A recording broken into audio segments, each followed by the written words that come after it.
You know that there's a lot to know about UAPs that they're just not telling us, right? How do I know?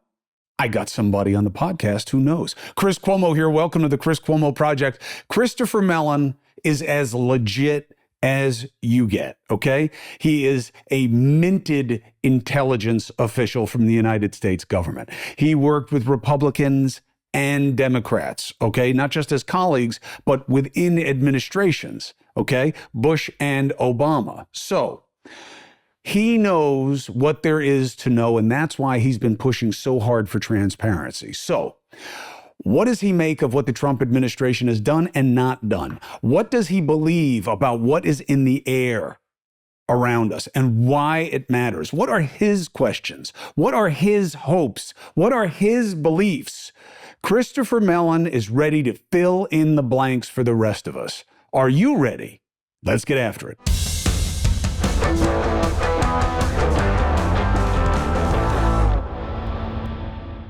Christopher Mellon, thank you so much for taking the opportunity. Appreciate you.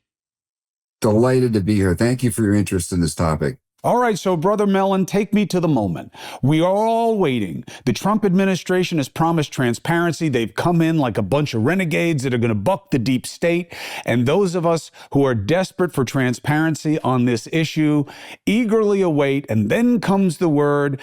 And what we hear from the White House is, wah, wah. Everything you guys saw in the air over New Jersey and everywhere else, fixed wing aircraft, helicopters, commercial drones, nothing to see here. Same thing as the Biden administration. What was your reaction to that? I wasn't surprised. I mean, they are naturally going to want to try to soothe public concerns and prevent, any kind of uproar or panic. The fact is, they don't really know. They don't know what's going on. And it's very clear they don't know what's going on. So while it's true that many people were misreporting aircraft and things, there were clearly other cases. It's equally true that they could not identify the sources of the drones, for example, over Langley Air Force Base after weeks. They're moving an entire squadron of F-22s. They can't fly safely from the Air Combat Command headquarters that is supposed to be protecting the nation's capital, among other things. So if they can't control their own airspace, what kind of a protection can we expect them to offer the capital and so forth? So deeply embarrassing situation for the administration, for the Air Force. And it's hard to reassure the public when they really don't have any facts. And people are understandably skeptical because they're not able to offer any definitive information about what's going on. So they default to nothing to see here because they don't have any good answers. Yeah, I think they default to we're not seeing any hostility or aggression, no reason to panic, which is about the best they can do because they really don't know. They didn't even have any video after weeks of overflights of the Langley Air Force Base. The military claimed, the Air Force said they didn't even have a single video of these things. How? That's all how they do is surveil. How can they not know what's flying around over an airbase? Right. And when you combine that with what we see going on in Ukraine, for example, it's horrifying. I mean, we're completely, the emperor's buck naked when it comes to protecting America from these drones, which are now highly weaponized and precise. And of course, it bleeds into a larger question about what else is overflying America, because our pilots, military pilots, are seeing a lot of crazy stuff. It's clearly not drones. I mean, 35,000 feet going 500 miles an hour. That's not a hobbyist drone or anything of the sort. Weeks of drone formations operating in the American West and no ability to track them down or identify them. Drones overflying the most sensitive parts of our air base in Guam and hovering over the ballistic missile defense battery and shining lights down on it like they're recording it and taking photographs of it on consecutive evenings. It goes on and on. Our bases overseas, this is happening in England, nuclear power plants. It's a very concerning pattern. And I think within the government, there's kind of shock, embarrassment, a realization that we're in a very vulnerable situation. What is your best sense of what we're dealing with? I think we're dealing with a range of things. And in some cases, my guess would be in Guam, for example, that was probably Chinese drones. I think there was some other cases involving Navy ships where it was most likely Chinese drones. Recently, a young man was arrested. He was flying a drone over a naval shipyard in Virginia. Chinese visitor to this country, a student. So there's that kind of traditional espionage that is being accelerated with the implementation of drone technologies. But in addition, for years now, we've been seeing things that defy not only sort of our understanding of what they are, where they're coming from, but how they even work. Mm-hmm. I mean, we're seeing propulsionless craft that are, in some cases, say spheres 6 feet across with a cube inside that fly in formation that sometimes go supersonic speeds without breaking the sound barrier, seemingly, that are utterly baffling. The Nimitz case, as you know, is a great example of that, but that's only one example. And there are a great many more. It's actually becoming almost overwhelming when you look at the number of incidents that occur in places like Arizona, where our F-35 and F-22 pilots are training, and they're running in a single week. They might have 3 or 4 different encounters just in that one area with objects that are just baffling. And you have so much experience in this area and understanding how the government processes things and what it knows. And, you're one of the reasons I think you're so helpful in this transparency push is, one, it's hard to dismiss you as a little green man fanatic. And you've worked for Republicans and Democrats in their administrations.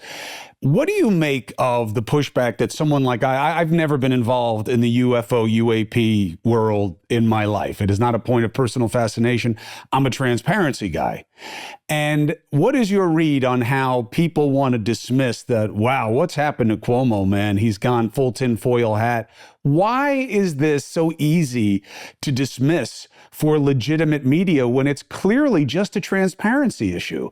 How do you spend so much money, do so many operations, use special operators from the military if there's nothing for you to tell anybody? Yeah, I think you're on a really great point here. There are a lot of problems here. So you're raising sort of several different issues. One has to do with this issue of stigma. And many people are subliminally frightened, if not terrified, of this issue. It's very hard for a lot of people to process because it's so contrary to everything they've been taught and everything they believed. What we find, though, is, for example, there was a study of astronomers by an astronomer at Stanford, and what he found was that when astronomers who had been exposed to information about UAP, the more exposure they had, the more likely they were to support scientific research. So a lot of it is just plain ignorance. When you actually look at the historical record, it's overwhelming.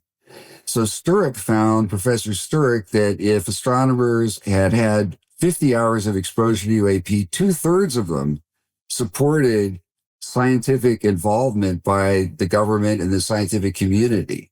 So ignorance is a huge factor. I would say cognitive dissonance is a huge factor. And this is sort of a circular argument because what happens is people who are skeptical resist collecting the information or efforts to collect it. And then therefore we don't have the information to show people, which reinforces the skepticism. And the government has been failing to release even unclassified information. And part of my message to Congressman, is that there is a trove of information that should be unclassified that is inappropriately classified, or simply no one has made the effort to submit it to be released. I think I took 3 videos that were unclassified to the press in 2017, as you know, New York Times, Washington Post. I was investigated. The Air Force confirmed that they were truly unclassified. 2 years later, they create a classification guide that tries to suggest that exactly the same kinds of videos are now suddenly a threat to national security. Well, how is that possible? It makes no sense whatsoever. And yet that's what they've done. If I may, I'd like to read a short excerpt from testimony before Congress of the Defense Department. So Mr. Brave from the Office of Naval Intelligence was asked if they have a clear and repeatable process for considering public release. And he says, quote, "What I will commit to, at least for that material that's under my authority as Deputy Director of Naval Intelligence, for information we have that does not involve sources or methods, et cetera, I commit to declassifying that." So I believe very much in the transparency of this, and we work very hard to balance that with national security. Well, to the best of my knowledge, they haven't declassified a single video since then. Yeah.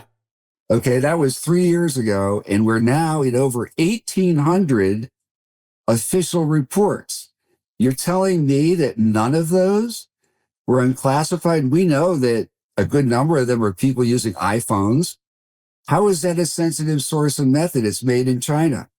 Some of them are guys using night vision goggles or handheld camcorders on the decks of Navy ships. Same question arises. What about the same targeting pod that was used to collect the videos, gimbal, and FLIR and so forth that I shared with the press that actually helped national security? There are probably a couple dozen at least of those in the system, taken in the same areas that haven't been released. So I think that this pledge has not been acted on. I think they're in breach of that commitment. And my understanding from talking recently with government officials is part of the problem is there's nobody in the system who's an advocate for doing this. So it comes in, it sits on the computer, and there's not a single person who thinks, oh, the public has a right to see this, or we should get this out, or, oh, by the way, didn't we tell Congress we were going to do this? There are 2 problems. First one is the sources and methods boogeyman. Once you bracket the disclosure, and with all due respect to your intelligence background within the DOD and every other government agency, once you guys say, as long as it's not sources and methods, I know as a journalist, I'm not going to get what I want, because you guys can tuck anything you want under that category. So how much of a kind of an obstacle is that just automatically? Well, this is what I'm trying to say. I believe the current classification guide that you're referring to violates the president's executive order on classification. I think they have classified inappropriately, in violation of that order, a considerable amount of UAP material. And there are some wrinkles in here. Sometimes this information sits on a communication backbone that mixes classified and unclassified. And so they have to go through a process, but they're clearly not making good on this commitment. And at the time, I argued against this declassification guide. It was clear to me that it was greatly overstepping its bounds and unnecessarily and inappropriately doing so. I don't know how you can say that an iPhone video is a sources and methods issue. Right. Unless it's in a denied area or Right. it's showing something of ours that is very secret. Of course, there are those kind of situations. Setting all that aside, there's no doubt in my mind that there is a pile of imagery that would be useful for educating the public. It would be useful to the scientific community. It would be useful to Congress. And remember that even the congressmen who have access to classified material, theoretically, it's not often that it gets outside. It's not often that it's actually shared with them. And when it is, it's a limited number of committees. The best way to get this information to Congress is also through the press. And so the failure in that regard, I think, is huge. Support comes from Cozy Earth. Oh, I love my Cozy Earth. Why? I love the materials that they use because I like responsible companies and I like people who are thinking about the environmental effects of what they do. But also, I love the wear factor. It feels quality. It holds up well, no matter how often you wash and dry it. And that's important to me. Those Cozy Earth bamboo sheet sets, they're the real deal for me, okay? Soft, cool, breathable. Best I've ever owned. There's no question about it. My wife agrees. So, still on the fence? Try Cozy Earth risk-free for 100 nights. If you don't like it, just send it back. No questions asked. Plus, every bedding product comes with a 10-year warranty for long-lasting comfort. 10 years. How can you go wrong? Make sleep a priority now. Visit CozyEarth.com and use my exclusive code CHRIS for up to 40% off Cozy Earth's best-selling sheets, towels, pajamas, and more. That's CozyEarth.com, code CHRIS. And if you get a post-purchase survey, please tell them you heard about Cozy Earth right here on the Chris Cuomo Project. So, as a result of the lack of transparency, it has fueled the fantastical notions, the paranoia, and how do you deal with the question of the unknown being explained as a function of the extraterrestrial? That if they won't tell us what it is, that's because it's from out of this world. Yeah, so it's possible some of these things are from out of this world, and that's a legitimate hypothesis. It's natural that in a case like the Nimitz case that people would go to that hypothesis because it actually works. I think their failure to be more forthcoming obviously supports all kinds of conspiracy theories and discontent and so forth. This administration has been good on the JFK issue, for what I can see, and they're moving to get MLK records out. They've got this declassification task force. Representative Burleson has said he's going to hold hearings. He's going to issue subpoenas where necessary. So we may see some new information coming forth. I certainly hope so. I think there's an opportunity here to do that. And I think the public has a right, but not only is there a right in principle, there are actual, utilitarian benefits from this.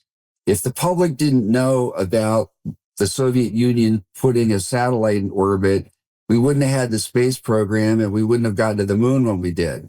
Thankfully, the intelligence community was not able to snuff that, and they would have if they could have, and kept it out of the public, knowledge and domain.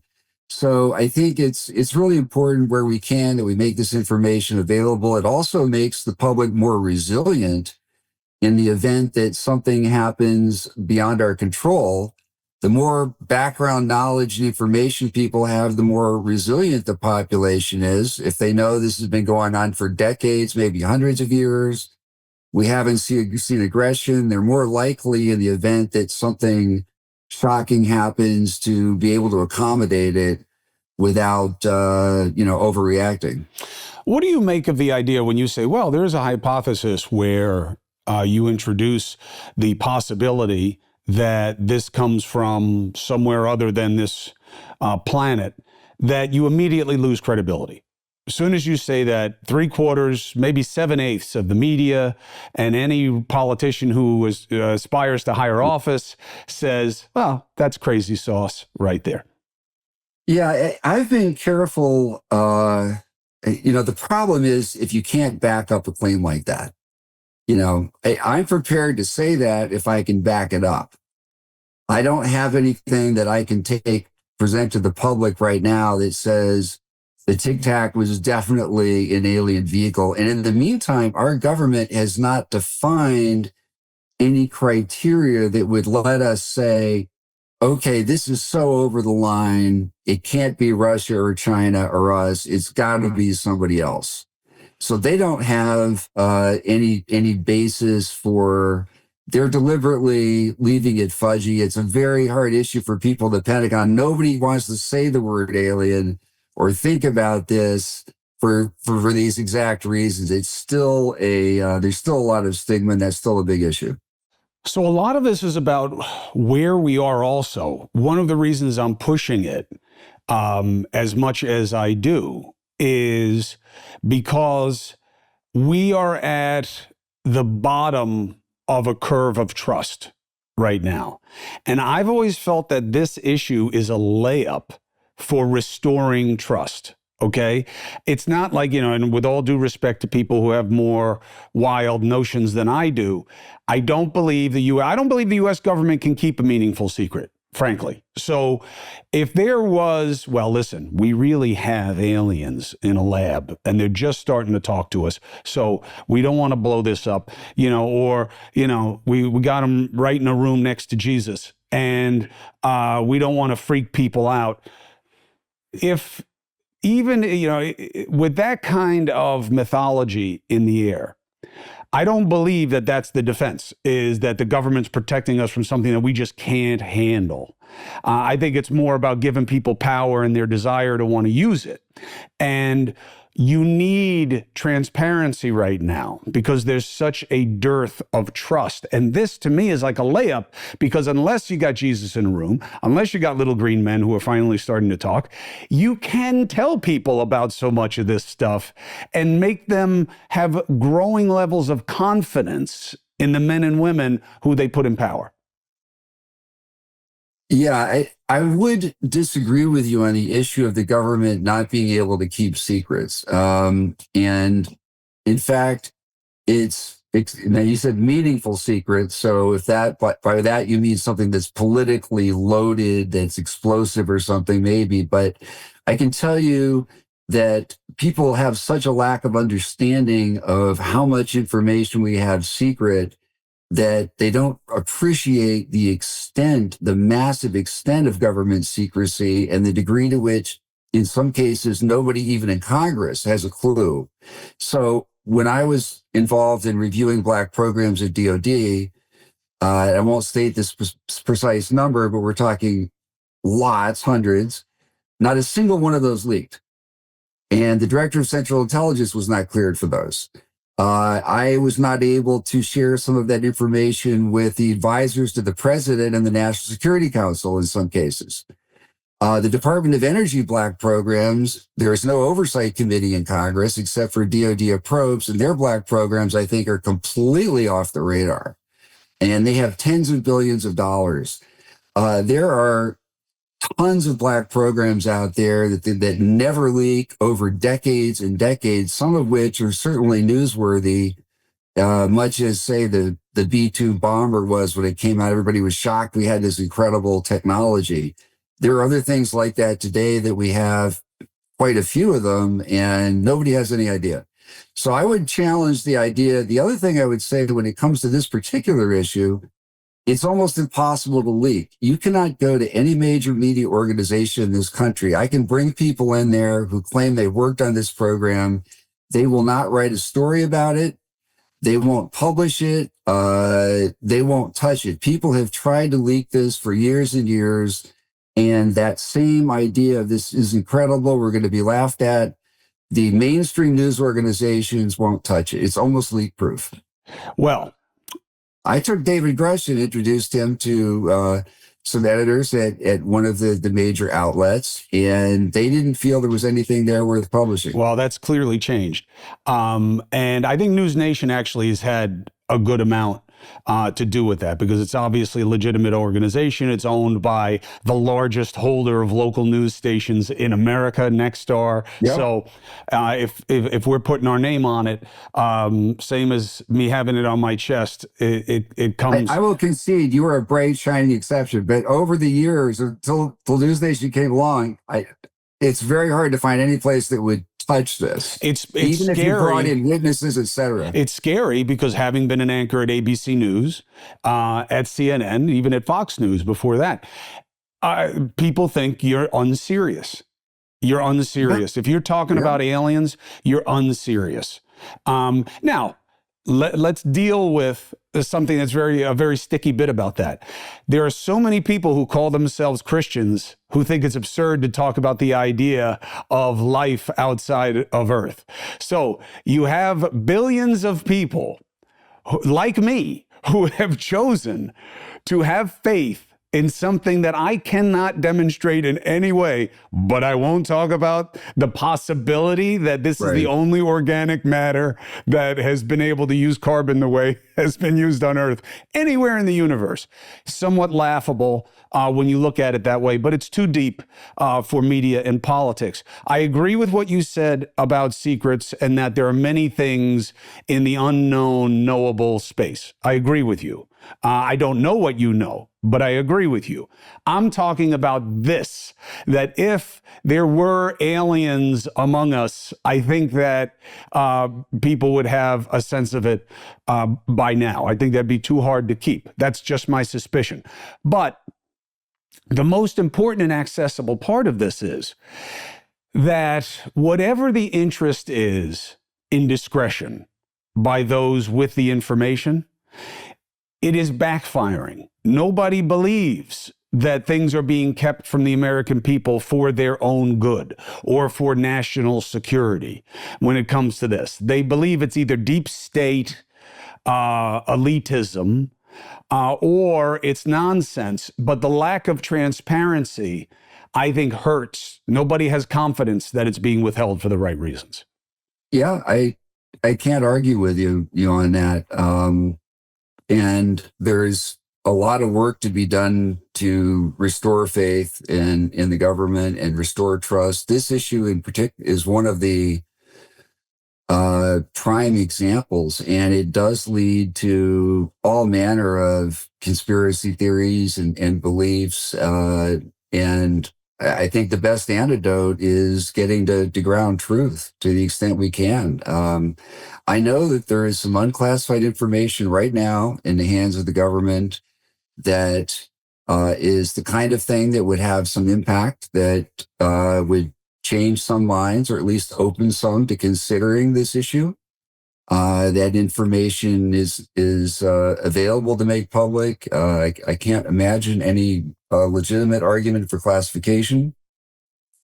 And so I'm hoping that with this new pressure from Congress and from people like yourself raising this issue, that that information will start to get to the public to help them better decide for themselves, not to convince them of a particular point of view, but to help them better appreciate what people in the government are seeing, what the military is seeing, and what the bottom line is. Right. And it's a double-edged sword. So there's the you won't tell us anything.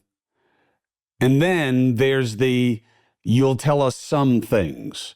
So that takes us to the JFK issue. My problem with the disclosure there is whatever you don't release becomes the most powerful aspect of the pursuit. Mm-hmm. So they dumped a bunch of JFK files. Everybody hires people and different AI tools for search engines to go through it.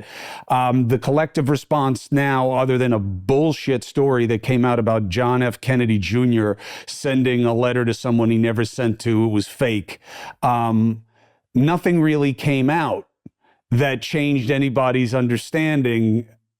And so all it does is raise suspicions as to what they haven't released. And now I'm not as worried about it with JFK, frankly, as I am with Dr. King. And the obvious reason is because of the added layer of suspicion based on race and preference. Mm-hmm. So that I'm worried that when that story doesn't come out in full, it now has a really dark aspect, no pun intended, about, well, why aren't they telling us this? What's being covered up? And there's going to be a whole new cottage industry of who killed Dr. King, which is not great for his family, and I don't think it's great for the country. So what is your best advice for the men and women doing the job when it comes to, if you're going to disclose stuff, what should you keep in mind as government workers? Well, the executive order on classification tries to strike a reasonable going in position, which is when in doubt, declassify it. That is what we're supposed to be doing under the executive order. If it's ambiguous at all, whether it's going to damage national security, you should err on the side of releasing it.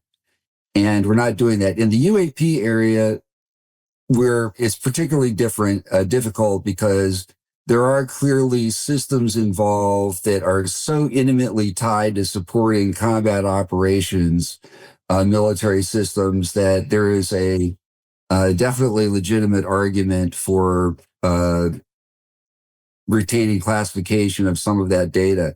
So the government needs to lean forward and show that it's doing what they can consistent with national security and the best interests of the country. And they're clearly not doing that. I think if you establish a baseline of credibility, and we're putting out a lot of this data and seem to be trying to answer the mail, people might give you more slack when they at the point where they say, well, we're sorry that this particular satellite image we can't release because of, X or Y. That would have more credibility. We're not there. We're a long way from that. Right. And look, part of the frustration with St. Grush is that to hear him say, look, I'm telling you, I'm not allowed to say, but I'm telling you, there are things here to be known. I don't want to get prosecuted for telling it when you guys won't protect me, but I'm telling you, there's stuff to know that is very knowable. The American people hear it, and they're like, all right, this guy can't say it because he doesn't want to have the rest of his life ruined. This is ballsy enough for him to come out in the first place. And now all these people are going to say he's a nut job.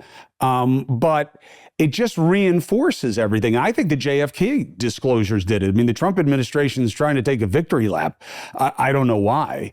And I think they're going to have the same problem with MLK that they had with UAPs. It's just not as many people cared about UAPs as they do about JFK, and even more are going to care about Dr. King, depending on how it's spun. You guys, not you, but the government gets a lot of break on UAP because people think it's silly. Yeah. I don't know why there would be anything that couldn't be released regarding JFK and Martin Luther King. Right. I don't know. I mean, everybody's dead. Yeah. After this period of time, it's hard to imagine what sensitive source or method there could possibly be. And I do think that, as you said correctly, the bits that you don't release, if you hold on to anything, that immediately fills the vacuum of every conspiracy theorist that, aha. Yeah. They're not releasing that part because that's the part that says there's a second gunman or whatever. And it's weaponized. It's weaponized information based on a lack of disclosure and knowledge. Like for instance, okay, on a very easy level to deal with, I still have people from Bush II's administration, George W. Bush, telling me that there was yellow cake. They did find weapons in Iraq. There was stuff there. That wasn't, that stuff wasn't all fake, that brought down Colin Powell, that led us into war with Iraq that was completely fugazi. And people like me who went there in embed programs, there was never anything found like that. They still say it, Chris. They still say, oh, no, there was some stuff. See, that's part of the issue here. I hear Ari Fleischer. Oh, no. There was stuff. I mean, we had real reason to believe it's all bullshit. But that's the weaponization of bullshit. I was at the Pentagon, and I was also at the Senate Intelligence Committee during that time, and they found absolutely nothing except for some forged documents. And it was outrageous, and that is a whole subject unto itself. But they were blaming the intelligence community when in fact there were policymakers who were putting memos on top of the intelligence reports going forward saying, oh, this is bunk, ignore the intelligence. We're telling you that Saddam really has links to terrorist groups and so forth and so on to advance the war effort. And there's no question that he had no WMD program whatsoever. But that's the power here that we're dealing with, right? No, you don't know, Chris, but I know. And I'm telling you, just trust me. This is why we have to, and then fill in the blank. Go to war, fear Russia. I now believe the same thing. And again, I'm not a conspiracist and I'm not even cynical. I'm really not. Even 25 years into this business, I'm a hopeless optimist, which I know is a little bit of an oxymoron, but it's where my head is. I believe the Cold War was a complete fabrication. I believe that we decided to exaggerate Russia's potential, and it allowed the industrial military complex to build up, and everybody's agenda was soothed here at home, and there was no real downside because nobody loved Russia to begin with ever since the Yalta conference and the suspicions that grew out of that. And it hit home for me, and again, I'm not a conspiracist. I'm always open to being wrong. It just fuels understanding. When Lugar and Nunn did that great program where they were trying to clean up nukes, I went over to Russia as part of the entree in that, and they sent me out into Siberia. We were Moscow and then St. Petersburg, but eventually we wound up in outer Siberia, a place called Shchuchya, and one of the many places they kept small biological and maybe potentially nuclear weapons.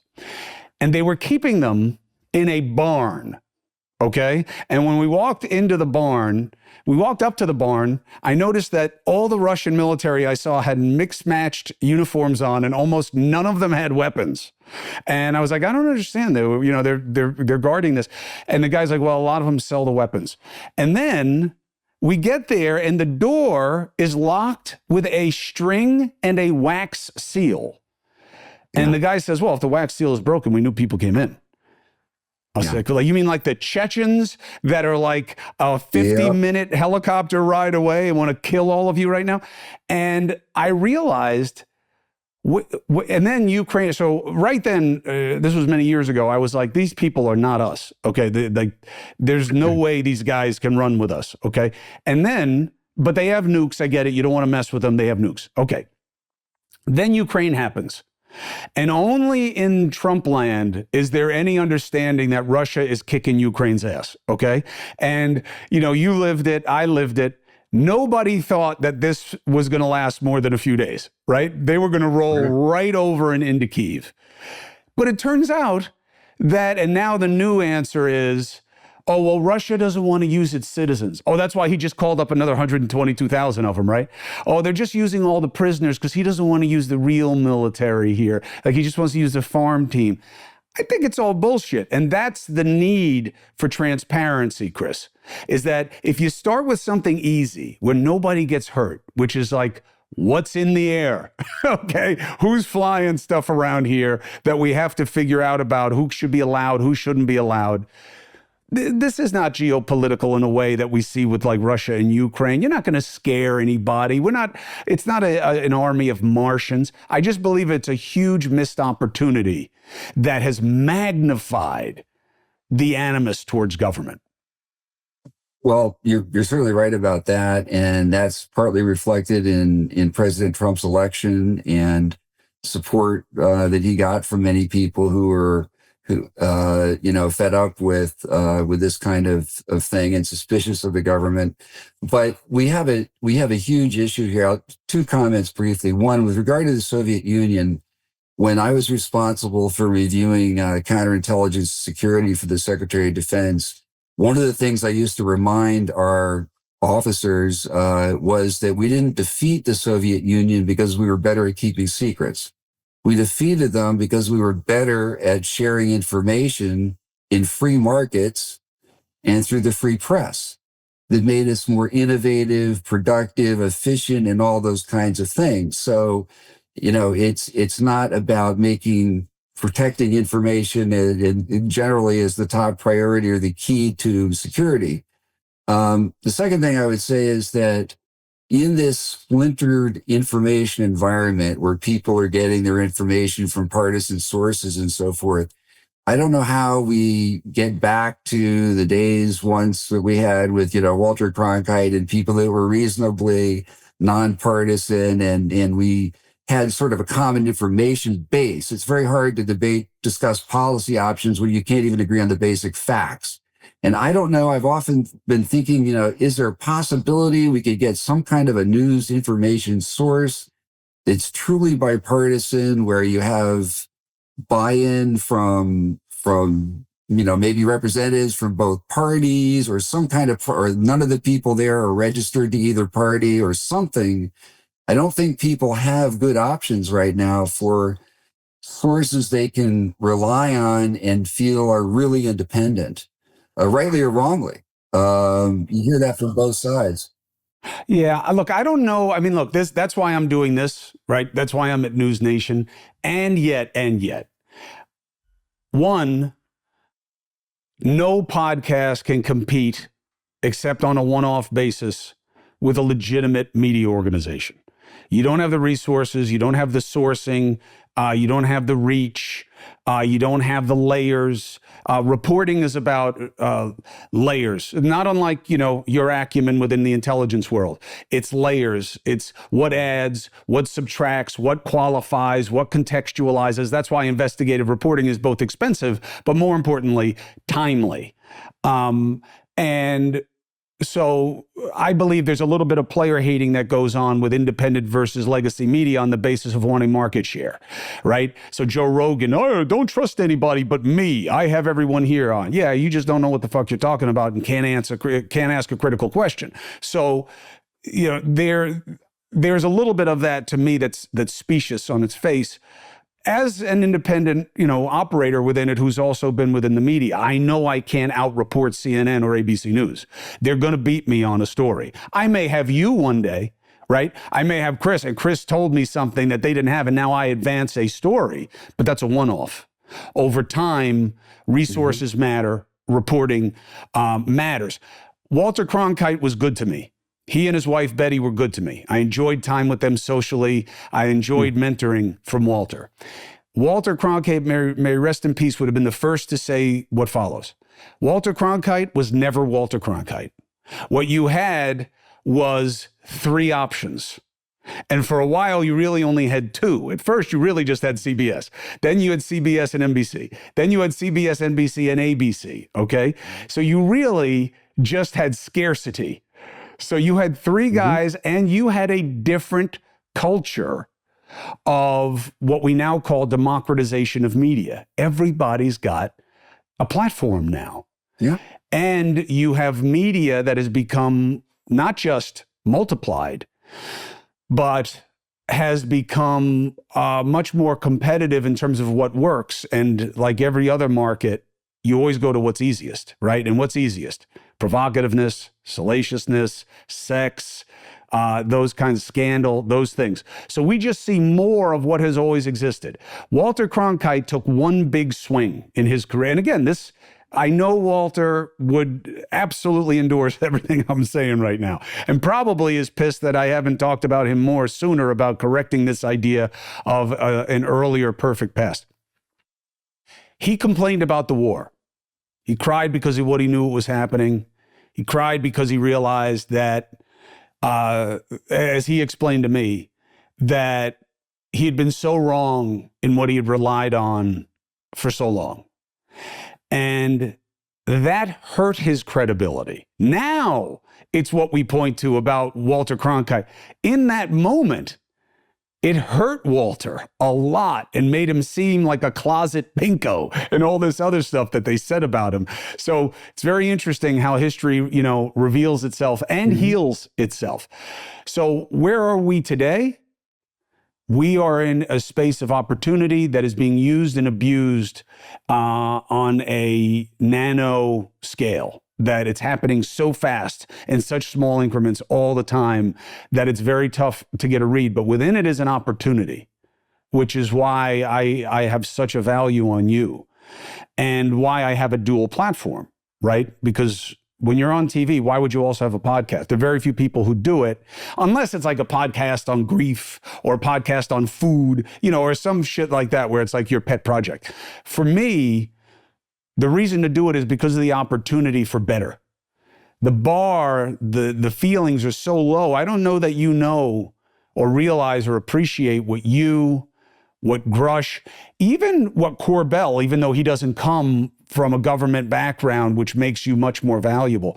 You've been so helpful to so many American people, not because they've got a shirt on that says I was abducted, meet my wife, but because they trust that you were somebody who did the job for us, who's telling us the truth about things, and that you exist.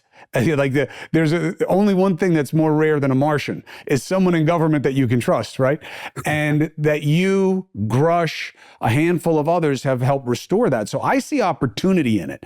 Not that people don't know where to go. People are looking for echo chambers. They're looking for succor, SUCCOR, in terms of what they wanted to take in. But I also think that there's reaction formation to that. And what we see in our market testing at News Nation is that we're overweighted independent critical thinkers who do not want to ascribe to any allegiance. Not that they're anti-America, but that I'm not a Democrat. I'm not a Republican. I'm offended by them. I'm a critical thinker. I don't believe you. Don't tell me what to think. Just tell me why you think what you think. Let me deal with it. So I think that's growing also, Chris. And I think that you probably see a lot of that with who's following you now and why, that they're not just hobbyists. Well, thank you for your kind words. Just the truth. I try to follow a simple dictum, which is simply to share what I can as I know it and not go beyond that. And it seems to keep me out of trouble most of the time. So I feel passionately about these issues. I think that, again, one of the huge discrepancies between the perspective of some of us who are really seized with this issue and the general public is we're familiar with the huge cumulative volume of history associated with us. And we've had personal discussions, interaction with the Navy pilots and with the radar operators and so forth. And that cannot help but have a powerful effect on you. So I'm really, honored by your comments. I miss being in the government. I loved serving the country. So I have no regrets about my career. And if I can help in some way from out here in the pastures of retirement, I'm delighted to do so. What do you think the next couple of steps are in the search for truth? And more importantly, strategy of what we need to do where UAPs are involved? Great question. So we're in a bit of we've lost some ground in the last couple of years with Senator Rubio going to the administration, for example. He was a strong supporter on the Senate Intelligence Committee. We don't enjoy the support of the chair or ranking of the committees that have jurisdiction over DOD and the intelligence community. That's a huge problem. And we had more support a few years ago. The actions on the House side are very helpful, but remember, they're not cleared for all of the information, even in closed session, because they don't serve on certain committees and they don't have necessarily the leverage, the ability to get language into the authorization bills and so forth. I think we need to make headway, we need to build more of a consensus on the Hill as part of it. And you do that in an incremental way. Some people are swinging for the fences in disclosure, where they envision, I guess, a press conference where the president comes out and just, bears everything. I doubt that's going to happen anytime soon. So I think in the meantime, the best approach is to try to produce more of this information that will help to inform the American people about what's really going on. Part of it is this declassification.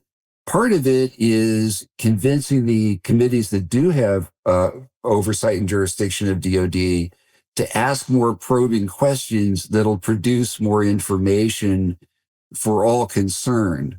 So, for example, and then that should engage other members and we start to build out the coalition, and hopefully it becomes a virtuous circle leading to greater understanding for everyone. So, for example, if you ask the Air Force, There's a strange thing I've been pointing out for a number of years now, which is why is it that all the reports that we get are coming in from ships and aircraft, and these huge radar systems that NORAD has are not reporting anything, even when they're looking at the same areas where all this activity is happening. So is this a Chinese balloon problem where they don't have the filters set right, or whatever it is, we need to fix it because we're dealing with a huge drone issue. If Congress puts language in their authorization bill requiring reports on this, which they should, absolutely, because we have a huge air defense issue, and ask the question, for example, how often did you launch jets from strip alert? And what happened in those circumstances? What did you find? Because they track thousands of uncorrelated targets over North America every year, but there's a small, and so they'll throw those statistics at you, and it's kind of like, where do you go from there? If you ask the question, tell us about the ones where you actually launched armed aircraft from strip alert, those are the ones where they really got excited about something. And I know there are cases that they haven't been telling Aero about where they've launched from strip alert. I've proven that with a specific case. I think there's a lot of data that's not even reaching Aero, much less Congress or the American people. And I think that kind of information, which doesn't require an appropriation, would help the taxpayer and the oversight committees better understand the effectiveness and the holes in our air defense system, and also could be very informative with regard to UAP. So I think there are questions that can be asked that will help to produce additional information that will help to expand the consensus and the number of members who are interested and want to take action and better inform the public. And like the inkblot strategy and counterinsurgency, you build out from the beachhead, you build out from that. What are your top 3 questions? So I guess my first question would be, what are these massive multi-billion-dollar air and space surveillance systems seeing with regard to UAP? We've been getting essentially no reporting. They cover immense areas, 365 by, 24. And we're talking all the oceans, the Arctic, and everything else, and space. And so I think we need to know how well those systems are working for a whole lot of reasons, and what they're seeing with regard to UAP.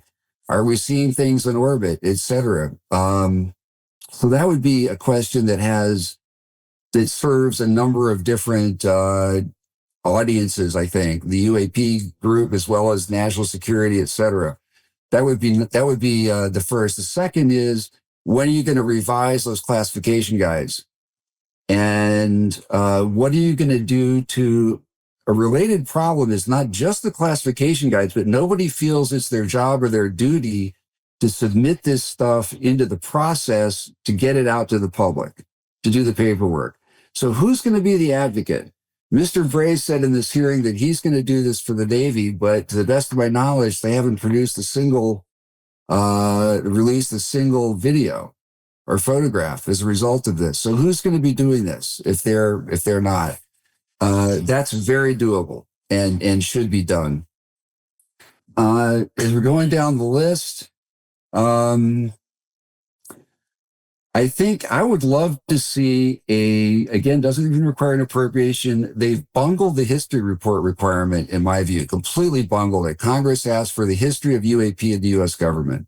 I wrote a 14,000 word article dissecting that. It was appallingly bad, in my view. I think they should ask for an oral history of the UAP issue. And they could get that we have military historians and others in the government who are official historians. They have clearances. They can do the interviews in SCIFs. Get in the former secretaries of the Air Force. Get in the former heads of the National Security Council. You can even talk to former presidents, former secretaries of defense. And you wouldn't be able to release it all immediately. We'd have something that no one's ever done that would be an invaluable historical record for the future. And it might settle a lot of these questions once and for all. If not immediately, then down the road. I think that would be something that would have enduring historical value that costs virtually nothing and would be original historical research, as opposed to them just sort of regurgitating Project Blue Book stuff and whatever. And let me give one quick example, if I may, of the kind of things that can be surfaced. So I was on the set of a documentary being filmed talking to former DNI Jim Clapper, and he mentioned when he was director of Air Force Intelligence, a problem they were having with UAP flying over one of our most sensitive test ranges. Well, this didn't come out in the history report. Nobody at Aero, I think, has any idea about this. And what it demonstrates is how wrong the report was that they put out, which asserted that everybody's just seeing our stealth aircraft and stuff. Well, it turns out the people seeing our stealth aircraft were alarmed by the UFOs they were seeing. And they were actually, putting in requests to have a security response to figure out where these UFOs were coming from. So that's the kind of thing, if you had an oral history, how much of that kind of stuff would you surface? I don't know. But there'd be a lot of new information that's never been out there before, and it could address a range of issues from heavily recovered crashed materials to, what's going on with these nuclear power plants and ICBM facilities and all that kind of stuff. Someone said to me, and they really captured it perfectly, that all you need to know about this subject is that the only meaningful disclosure or change that's happened in the last several years is changing vocabulary from UFO to UAP. And I hadn't really thought, other than having some initial confusion as to why I had to change my vernacular, but then I never thought about it again because I just had to. How true is that?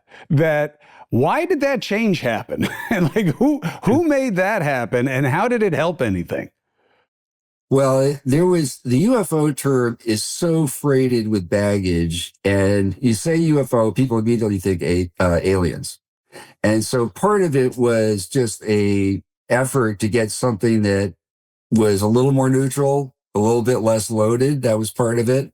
Part of it also was looking for terminology that would try to express even that we're not just interested, the Congress is not just interested in aerial phenomenon.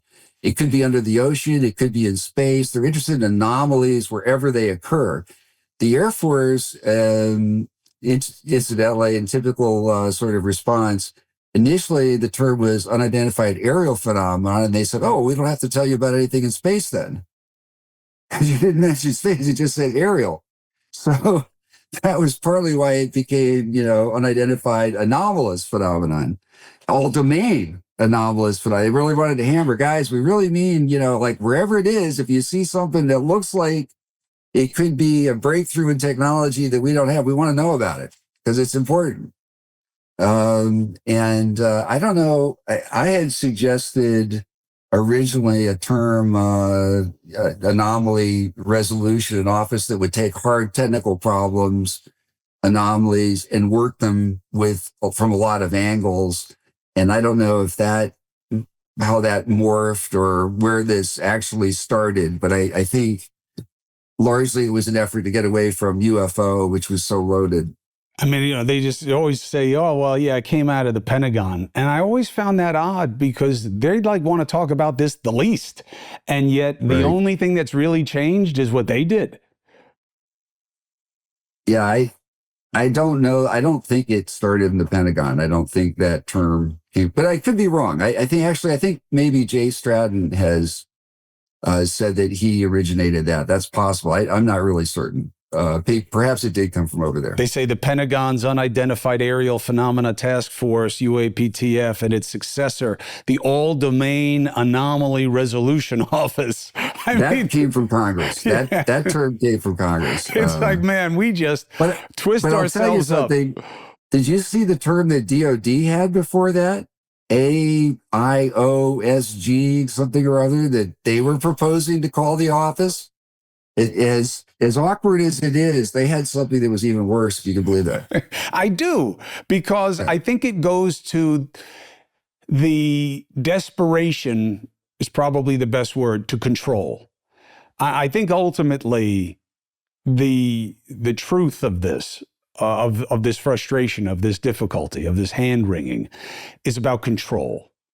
and people being invested with power who believe that that means that they must control. And I'm sure you've seen that many, many different ways, many different times in your work in the government. And I've seen it myself, is that it's about control. The JFK, the MLK. I remember the first time Trump was president, everybody thought the JFK stuff was going to come out. Next thing I know, I'm hearing from one of his guys, it's not going to happen. Why? Because somebody made the case that you're going to embarrass parts of the government that you're now in control of, and you need them to like you, and you don't want people to think that they shouldn't trust you. It's not worth it. Leave it alone. And they were like, okay, if there's downside to this, why would we do it? And it was as simple as that. Like, I was going to do this because I thought it was a layup. If it's not a layup, if I might get some stink on me because of this, I'm not doing it. Who cares anyway? The guy's dead. And that was it. And it was gone. So I really believe it all comes down to control. What is your, I'll leave on this. What is your best basis for hope that we get more and better in terms of transparency on this? Well, number one, we do have still some interested parties in Congress who are willing to shake the tree. That's extremely helpful. And I'm hoping that there's still some on the Senate side, although fewer than there were a couple of years ago. And I'm hoping that will build rather than recede. Secondly, we have a lot of collection now that is being established and going on beyond the government's control. So the Galileo project, for example, is establishing its own sensor sites. There's an organization called Enigma Labs that is got an app, and people can report and take videos and submit them. And there's some other organizations like MUFON that are doing that. And I recently just saw an iPhone video that was very compelling. And I hope it will, it's in the government's hands. I hope it will soon be released. So I think those are probably the leading causes for optimism. This administration, with this effort on the JFK records and so forth, seems to be leaning towards responding to this desire to declassify and get things out. The House Task Force. So there are some positive developments. There are still some whistleblowers coming forward.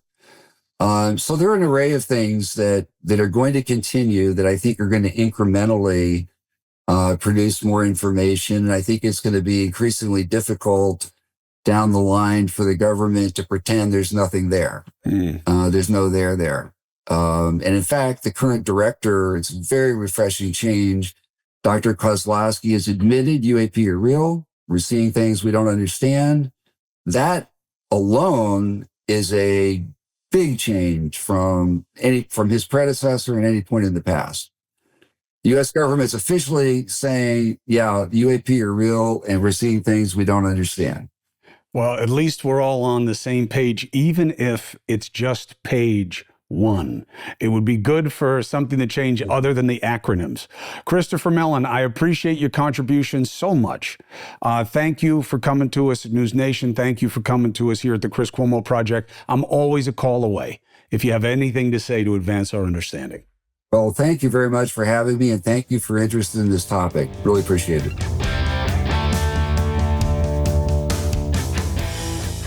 Christopher Mellon. You can't say he doesn't know.